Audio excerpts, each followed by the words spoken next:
Hi there, welcome to a show where I talk about overlooked stuff, where people with nothing better to do might enjoy. Today's topic, Kayle support. Link to the build in the description below. Upon first inspection, Kayle seems like a terrible idea for a support.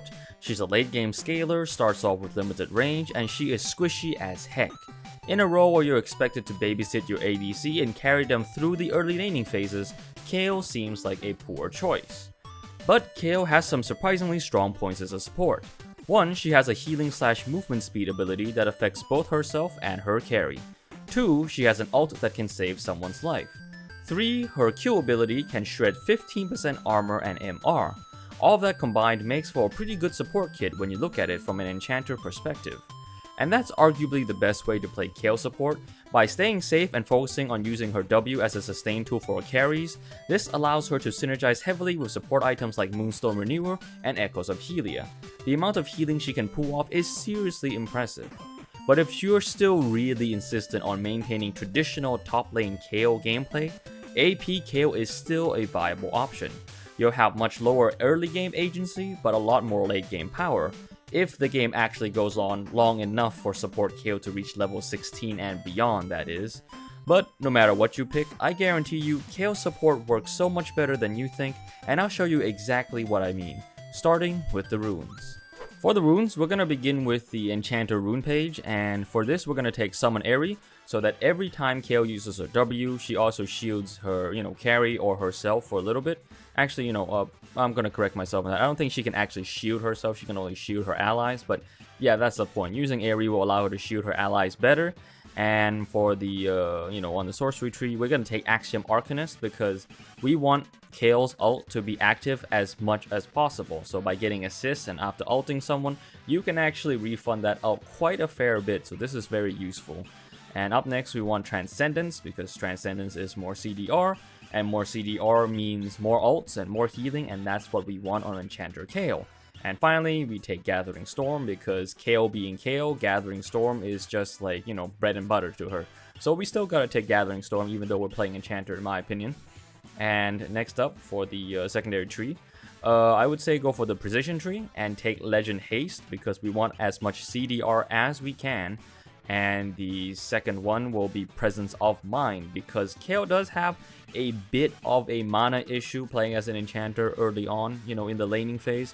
However, when you go back and you get a fairy charm or something, that tends to be solved. So this is pretty much only for the early parts, just in case laning phase is super rough. They pressure you a lot. And as for the adaptives, it's up to you, but I highly recommend going CDR, movement speed, and HP. Because CDR for, to couple with Transcendence and Legend Haste, and movement speed so that you can run and move around faster when you use your W, or just in general when you're just kiting or running away. And health is just good in general. Okay, and now we're gonna go for the Crouching AP Hidden Kayle rune page, which is aka the AP rune page. So, Summon Airy, still Summon Airy because it has the most flexibility in both poking and healing, in case you need to play on the back foot a bit on AP Kayle. And then you want to go Mana Flow Band because you need that mana to actually poke and stuff. And go Transcendence so that you can actually, once again, funnel cooldowns because you want to be using your Q to poke as much as possible on AP Kayle in the laning phase. And Gathering Storm because Gathering Storm, same reason as last time. And second tree, we're going to go Precision. This time we're taking Legend Alacrity because late game Kayle is going to have to auto attack a lot, so swing, And then we're going to take Cut Down because Cut Down, when you get a little bit of AP, use max, max up ranked Q onto a target with Cut Down. Bam, that HP really disappears, and the rest of the HP, you can just deal with E, because E works on a missing percentage HP. So yeah, Legend Alacrity and Cut Down. And for the adaptives, again, they're up to you, but I would highly recommend Attack Speed, Adaptive Force, and Scaling HP. And those are pretty much the runes for it. Feel free to experiment, but I think these are the rune pages that will make your life the most comfortable. Once again, here's the Enchanter rune page, and this is the AP rune page. Now for summoner spells, I recommend Flash Heal 90% of your time because supporting your carry is important. Exhaust, however, is also an option considering Kayle's limited peeling options. Like if like a Kha'Zix jumps onto your carry or something, just exhaust them and then you can both just run away together.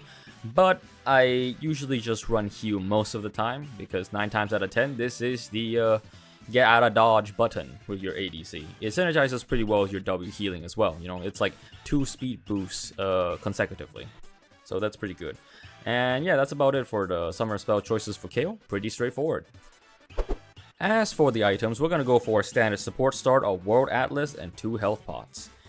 From this point on, the build will differ depending on whether you're playing Enchanter or AP, so I'll show the Enchanter build first, then the AP build. So, for the Enchanter build, turn your support item into Dreammaker's Bubble. This has great synergy with her W. And for shoes, you are going to want to pick between Swifties, Ionians, and Symbiotics. It's pretty much a choice between being more mobile in fights, so that would be Swifties, faster healing with Ionians, or better roaming with Symbiotic Souls. Now, this bit here is very important. When you back for the first time, buy Fairy Charm or Bandoglass Mirror.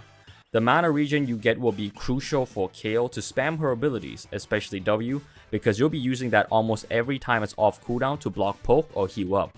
Because nowadays the bot lane meta, a lot of the supports like Lux, Xerath, and Karma and whatnot, they are all really poke oriented champions, so you want to have that mana regen to actually compete with the poke damage and heal back with your W. So yeah. And get boots if you can, but focus on Fairy Charm and Bandoglass Mirror first, okay? Now, building off Bandoglass Mirror is Moonstone Renewer. This doubles her healing and it is a very strong first buy. Almost any kind of poke damage can now be negated because of the large amount of healing she can output. This will let you stall lane for so long, by the time you're forced back to base again, you can almost buy another item, I'm not kidding. Not to mention that in Dragon Skirmishes, you can now heal 3 people at the same time. 2 of your teammates and yourself. The amount of overall total healing achieved with just Moonstone Renewer and KOW is arguably higher than Soraka, if we're not factoring in Soraka's out, okay? Just like the healing ability in Soraka, and you don't even lose HP for it, which is wonderful. Fantastic first item, always rush this. This is pretty much the core build of Enchanter Kayle. Everything after this is purely situational, so this is very economically good. Now, for the rest of the build, as you can see here, Kayle has, you know, a lot of options. It's usually just in the support category since we are building Enchanter Kayle. You know, if you're playing with attack speed carries like Jinx or Ashe, you can get Ardent Sensor as your second item. If you need on-hit damage, you can go Imperial Mandate. And if you have an APC like Swain or Vel'Koz, you can take Staff of Flowing Water to like further boost their AP. And if the team needs more healing overall, just buy Dawn Core, because Dawn Core boosts healing. Is that right? Yep, that's it. And in the rare case, although on Dawn Core, I wouldn't say rush it as a second item. I'd say get it as a third item or something, so that you can actually capitalize on its, you know, passive, because you need some base mana regeneration to actually get the ball rolling. And, oh yeah, in the rare case that you get stuck in a lot of 2v2s, Echoes of Helia is good, but this is rather niche because overall in team fights, I think other items would be more useful compared to Echoes of Helia, because this is, if you read the passive, it's a bit niche. It's a little bit more damage oriented and some bump in healing. But yeah, I think it shines best in 2v2s, not so much in like 5-man Ooga Boogas. So yeah, Echoes of Helia is for that. For Mikael's and Redemption, you know, they're just Mikael's and Redemption. This is just utility based, and oops, I almost forgot. Shurelius is fantastic if you need the mobility to just kite people. If the enemy team is like really like front to back and they're trying to run you and your carry or your team down, you can just buy Shurelius as a second item so that you can actually move around faster. Conversely, if your team is more of the engage type and the enemies keep running away, Shurelius Battle Song is also a great pick as a second item. It's just solid. And for potions, just take Elixir of Sorcery at late game. And here is a sample full build for your perusal. Dreammaker, Swifties, Moonstone Renewer, Shurelius, Battle Song, Ardent Sensor, then Dawn Core. That's just an example. Always use your judgment in the middle of a game. Right, and since that's the Enchanter build, let's look at AP Kayle's build. Okay, so this is basically almost the same as the Unga Bunga top lane AP Kayle build, it just has extra steps. So same start, World Atlas, Health Pot, Stealth Ward, and the first back items also the same, Band of Glass Mirror or Fairy Charm and Boots. And as for your shoe options, it's either Swifties or Berserkers. Swifties if you need to kite more, and Berserkers if you just want that late game power so you can just like ora ora ora, just right click someone to death, just point and click adventure. And for the core build is you turn your support item into Bloodsong. Bloodsong because compared to everything else, nothing amps Kayle's damage in this case, and as AP Kayle, you're definitely focused on dealing damage. So just get Bloodsong. You press Q once, bam, you hit a target, and then you press E auto, and boom, that's Bloodsong. That's big damage. Big damage. And then the first item you want to get building off from Band of Glass is Imperial Mandate. Imperial Mandate, I think, is the best compromise as a support damage item for AP Kayle because it's cheap enough and it lets your abilities that slow immobilize enemy champions like your Q can mark them, and then your ADC or whatever carry you have can just like delete them by just auto attacking on them, and it still gives you enough AP and ability haste to actually function as an AP Kayle. And after that, pretty much follow the generic route of Gnasher's Tooth, Lich Bane, and Shadow Flame. It's insanely expensive for support items, but this is pretty much the only way you're gonna actually be effective as an AP Kayle late game without building some weird ass items like Rylai's. So yeah, pretty much you have to commit to this. If you don't commit, then it doesn't work. And here's the full build example, just Bloodsong, Berserkers, Imperial Mandate, Gnasher's Tooth, Lich Bane, and Shadow Flame. And for potions, it's still the same. Just take Elixir of Sorcery at late game. And that's pretty much it for the items. Enchanter Kayle and AP Kayle. Whew. Now for skill point distribution, you wanna start with Q, W, and E, and this is the same for both Enchanter and AP Kayle. We're gonna talk about the Enchanter leveling page first. So QWE, as I said. But we're gonna max W out first, take out whenever you can, as normal. But we're gonna max W out first so that we can fully maximize the supporting capabilities of Enchanter Kayle. And then we're gonna max out Q second, and then max out E last, because E is the least useful tool we have as Enchanter, because mainly all you wanna be doing is just healing people, and then shredding their armor and MR with the Q ability. And that's pretty much it. And ult on people, that's it. Things are a bit different for the AP page, so same start, Q, W, E, but we max Q first because that will be our main poking tool in lane, and then we max E second because that will be our main finisher tool, and that we really need it so that, our attacks scale alongside, with the magic damage thing. We need that, so it's gonna be max Q, max E second, then max W last. Because you're not going to be healing a lot, you're mainly going to be using it as like a, movement speed boost so that you can kite and get around or escape alongside your ADC. That's pretty much it. Same ult placements for R. And that's pretty much it for both Enchanter and AP pages. Ideally for both playstyles, you want to play safe early. Kayle is a god at everything except the early game. She has no range, no mana, no damage, and no bitches. Life sucks pre-6, so you gotta play safe. Now, how aggressive you can play depends on which build you take. For Enchanter Kayle, play as safe as you can. Conserve your mana, don't try to do poke stuff with Q unless there's a good reason to. Focus all that mana into using W for sustain for your carry. This is going to be rather taxing until you get a Fairy Charm, so manage your mana well. For AP Kayle, you gotta be a little more aggressive or else you won't get too much value. Only use Q if you have Summon Airy active and you're sure to hit, because as I said before, mana is an issue until you get either Fairy Charm or Band of Glass Mirror. Your E still isn't going to see much use here, especially if they have like a Vanguard champion or like a hook champion like Blitzcrank. They'll probably kill you the moment you go into range to use your E, so don't even try to force it if it's not safe. You'll end up dead the moment they lock you down, because that's just how squishy Kayle is early on. Usually, just use your E to just get, extra CS for your ADC, because things are gonna be rough for the both of you before level 6. So, overall, play safe until 6. Right, so at the mid game, life still sucks at level 6, but it just sucks a bit less. you now have the panic button known as Kayle ult, where you can save one inting person on your team for a couple of seconds. On Enchanter, you get to act like a heal bot and just spam Ws with the occasional Q for MR and armor shred. Staying alive is the biggest value you can give to your team, because if you die, no heals, no ult, no supporting, you get flamed. So position well and stay alive. Stick to the most useful person on the team like glue, because your life depends on it. And that may or may not be your AD carry. It might just be your mid laner sometimes, honestly. And meanwhile, AP Kayle is interested in jumping people. One Q toss with Imperial Mandate can do some serious damage and should kill most squishies if your ADC isn't entirely useless. Your damage is still rather subpar though, so you'll want to join as many skirmishes and teamfights as you can in order to get as much XP as possible to level up. Kayle is all about leveling, and you have to try to funnel as much as you can from roaming and skirmishing to achieve a good result as a support. This is also the main reason why I prefer Enchanter Kayle over AP Kayle. It's a lot easier to pull off. Just focus on staying alive and keeping your team alive until you get to shine. This is officially near godhood territory. Only 3 more levels and you will achieve your final form.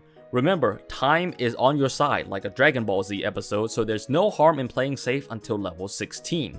If you've made it to this point as AP Kayle, congratulations, go kill people. Hover around your ADC like a companion drone as you missile strike anyone with Q and E just for looking at you funny.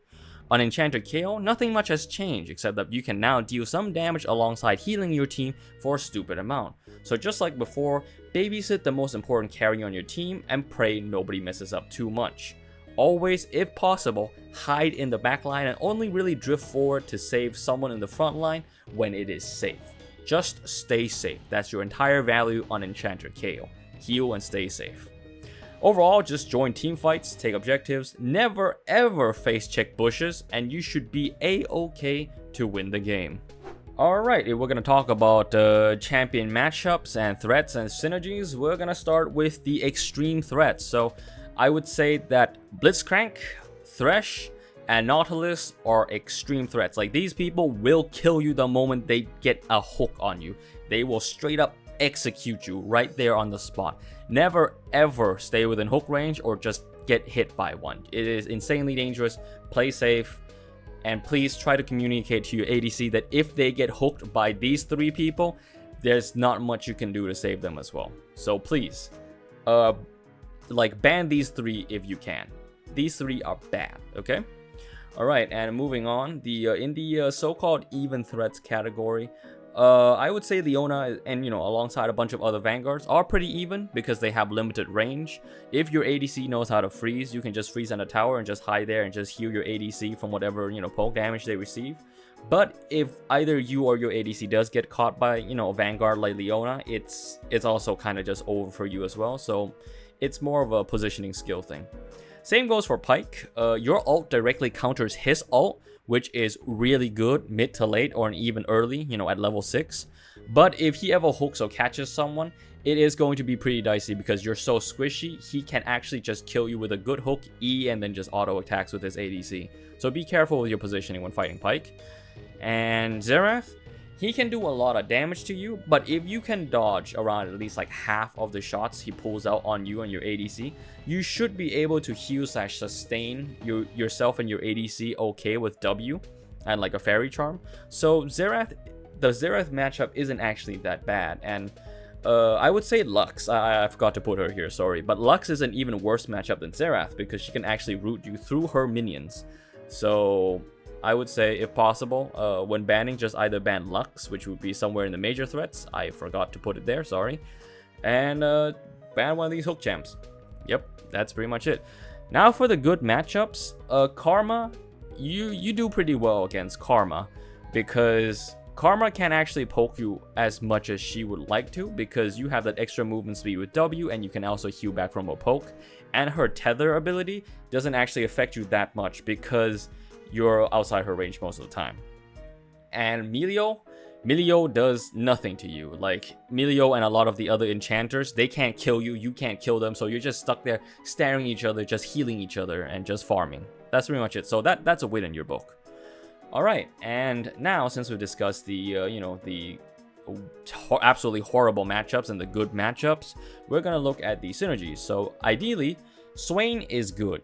You can give him everything he wants. You can give him movement speed, ult to protect him from executes, and during his ult, and he can take care of himself early on. So, you know, your weakness early game isn't that much of a factor for him. And as a bonus, you know, you can also just give him extra healing on top of his already insane amounts of healing in lane whenever he lands W or something. And Jinx is also really good because just like Swain, she likes the movement speed, the healing, and just the ult that protects her when she just goes in like full rapid fire style. So yeah, and if you get Ardent Sensor, Shirelius, Jinx turns into a Ferrari. Absolutely hilarious. Right, and in the strong synergies, I'd say Draven and Tristana, the similarity is that they're kind of just ADCs that just want to go in and just beat the shit out of people. So Kayle works pretty well in just giving them that movement speed and healing, and also ult for protection. And in the OK, I guess Aphelios is just okay because both of you are weak early and you just do nothing except farm until, you know, you get the game goes to like 40 minutes or something, and then you two actually start doing something useful together. So yeah, it is very, very weak side bot lane, but it works. We're not going to talk about anything lower than OK because I don't know why you would pick anything to play with Kayle when it's below the OK synergy. Alright, so yeah, moving on, that's pretty much it for the threats and synergies. Like many of the other champions you have voted for in this channel, I have never touched Kayle before in my life. My heart belongs to the one and only scaler known as Cho'Gath. God bless you. Mwah. But real talk, Enchanter Kayle is my favorite way to play support right now. All you gotta do is just press W every once in a while and everything ends up alright. It's so relaxing and soothing, and a great change of pace from the usual hyper proactive engaged champs that I play. So if you're looking for a relaxing time in League of Legends, just pick Kayle, hop on a podcast, mute all in chat, and just breeze on by. And if you don't have a podcast readily available, check out my D&D podcast, Whispers of the Old, Ballads of the Young. Link in the description below. But that's enough from me and my shameless plugins. What do you think? Are you a Kayle OTP? Got any tricks to share? Or are you one of those Kayle ADCs in the bot lane? Are you Enchanter Gang or AP Gang? Did you enjoy watching? And did you subscribe? Do you have your own suggestions for this series? Leave your thoughts in the comment section below. Your idea could end up in the next community poll. And that's all for today, folks. If you enjoyed this video, be sure to leave a like. Over 90% of my viewers are not subscribed to my channel, so consider doing so if you're interested. I'll catch you guys later. Rock Tofu, signing off.